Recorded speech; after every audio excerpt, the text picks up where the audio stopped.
ಜೀವನದಿ ಕಾವೇರಿ ನೀರು ಹಂಚಿಕೆ ವಿವಾದ.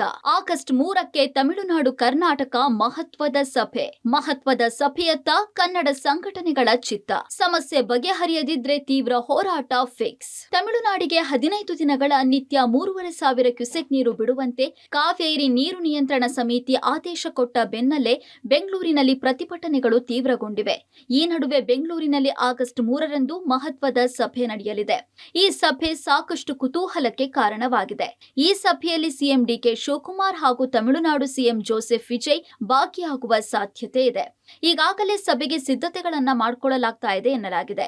ಈ ಸಭೆಯಲ್ಲಿ ಏನು ನಿರ್ಣಯ ತೆಗೆದುಕೊಳ್ಳಲಾಗುತ್ತೆ ಅನ್ನೋದನ್ನ ಗಮನಿಸಿ ಹೋರಾಟಕ್ಕೆ ಪ್ಲಾನ್ ಮಾಡಿಕೊಳ್ಳೋದಕ್ಕೆ ಕನ್ನಡ ಪರ ಸಂಘಟನೆಗಳು ಸಜ್ಜಾಗಿವೆ. 3ನೇ ತಾರೀಕು ತಮಿಳುನಾಡಿನ ಮುಖ್ಯಮಂತ್ರಿ ಬೆಂಗಳೂರಿಗೆ ಬರ್ತಾ ಇದ್ದಾರೆ. ಕರ್ನಾಟಕದ ಮುಖ್ಯಮಂತ್ರಿಗಳು ತಮಿಳುನಾಡಿನ ಮುಖ್ಯಮಂತ್ರಿಗಳು ಒಂದು ದೊಡ್ಡ ಚರ್ಚೆಗೆ ಮುನ್ನುಡಿಯನ್ನು ಬರೆದಿದ್ದಾರೆ. ಕಾವೇರಿಯ ವಿಚಾರವನ್ನ ಮೊದಲನೇ ವಿಚಾರವಾಗಿ ತಗೊಂಡು ಯಾವ ಕಾವೇರಿ ಅನ್ನೋದು ತಮಿಳುನಾಡು ಮತ್ತು ಕರ್ನಾಟಕಕ್ಕೆ ದೊಡ್ಡ ವಿವಾದವಾಗಿ ಉಳಿದಿದೆಯೋ ಅದಕ್ಕೊಂದು ಪರಿಹಾರವನ್ನು ಕಂಡುಕೊಳ್ಳುವಂತ ನಿಟ್ಟಿನಲ್ಲಿ ಆ ಚರ್ಚೆ ನಡೀಲಿ ಅನ್ನೋದು ಕನ್ನಡಿಗರ ಬಯಕೆ. 3ನೇ ತಾರೀಕು ಒಂದು ಏನಾದರೂ ಕಾವೇರಿ ವಿಚಾರದಲ್ಲಿ ಶಾಶ್ವತವಾದಂಥ ಪರಿಹಾರವನ್ನ ಎರಡೂ ಮುಖ್ಯಮಂತ್ರಿಗಳು ಕುಂತ್ಕೊಂಡು ಮಾಡಿದ್ರೆ ಬಹುಶಃ ಅದು ಇತಿಹಾಸದ ತೀರ್ಮಾನ ಆಗುತ್ತೆ. ಹಾಗಾಗಿ ಇವತ್ತೇನು ಕಾವೇರಿಯ ವಿಚಾರದಲ್ಲಿ ಕಾವೇರಿ ನಿಯಂತ್ರಣ ಸಮಿತಿ ಏನು ಆದೇಶ ಮಾಡಿದೆ, ಈ ಸಂದರ್ಭದಲ್ಲಿ ನೀರು ಕೊಡೋಕ್ಕೆ ಸಾಧ್ಯ ಇಲ್ಲ ಅನ್ನೋದನ್ನ ಕಡಾಖಂಡಿತವಾಗಿ ನಮ್ಮ ರಾಜ್ಯ ಸರ್ಕಾರ ಹೇಳಬೇಕಾಗತ್ತೆ. ಕಾವೇರಿ ಕಿಚ್ಚು, ಅಖಂಡ ಕರ್ನಾಟಕ ಬಂದ್ ಫಿಕ್ಸ್. ರಾಜ್ಯ ಬಂದ್ಗೆ ಕನ್ನಡ ಪರ ಸಂಘಟನೆ ನಿರ್ಧಾರ. ಕಾವೇರಿ ಕಿಚ್ಚು ಹೊತ್ತಿಕೊಂಡ ಬೆನ್ನಲ್ಲೇ ಅಖಂಡ ಕರ್ನಾಟಕ ಬಂದ್ ಫಿಕ್ಸ್ ಆಗಿದೆ. ನಾಡಿದ್ದು ಕರ್ನಾಟಕ ಬಂದ್ ಭವಿಷ್ಯ ತೀರ್ಮಾನ ಆಗಲಿದೆ. ರಾಜ್ಯ ಬಂದ್ಗೆ ಕನ್ನಡ ಪರ ಸಂಘಟನೆಗಳು ನಿರ್ಧಾರ ಮಾಡಿದ್ದು ಬಂದ್ ಬಗ್ಗೆ ಹೈ ವೋಲ್ಟೇಜ್ ಸಭೆ ನಡೆಸಲಾಗುತ್ತೆ. ಕನ್ನಡ ಪರ ಸಂಘಟನೆ ಸಭೆಯಲ್ಲಿ ಕರ್ನಾಟಕ ಬಂದ್ ದಿನಾಂಕ ನಿಗದಿಯಾಗಲಿದೆ. ರಾಜ್ಯದಲ್ಲಿ ತೀವ್ರ ಬರದ ಮಧ್ಯೆ ತಮಿಳುನಾಡಿಗೆ ನೀರು ಹರಿಸಲಾಗದು ಅಂತ ಕನ್ನಡ ಪರ ಸಂಘಟನೆ ಮುಖಂಡರು ಬೆಂಕಿ ಉಗುಳಿದ್ರು.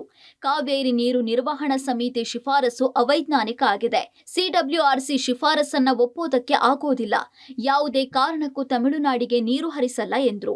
ಕಾವೇರಿ ವಿಚಾರದಲ್ಲಿ ನಾವೆಲ್ಲ ಒಗ್ಗಟ್ಟಾಗಿದ್ದೀವಿ. ಕಾವೇರಿ ನೀರು ಬಿಡಬೇಕು. ಪ್ರತಿ ದಿನ 3,500 ಕ್ಯೂಸೆಕ್ ನೀರು 5 TMC ನೀರಾಗುತ್ತೆ.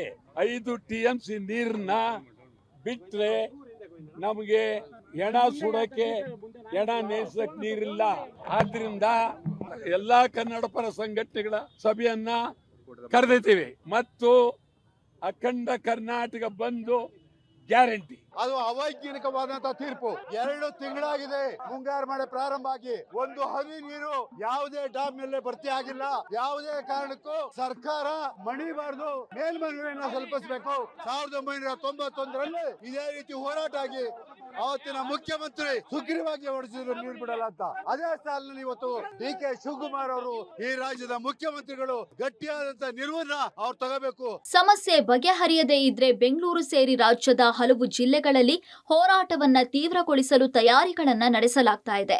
ಬೆಂಗಳೂರಿನಲ್ಲಿ ಆಗಸ್ಟ್ 3ಕ್ಕೆ ಕಾವೇರಿ ನದಿ ನೀರು ಹಂಚಿಕೆ ವಿಚಾರವಾಗಿ ಖುದ್ದು ತಮಿಳುನಾಡು ಸಿಎಂ ಜೊತೆಯೇ ರಾಜ್ಯದ ಸಿಎಂ ಡಿಕೆ ಶಿವಕುಮಾರ್ ಮಹತ್ವದ ಸಭೆ ನಡೆಸಲಿದ್ದಾರೆ ಎನ್ನಲಾಗಿದೆ.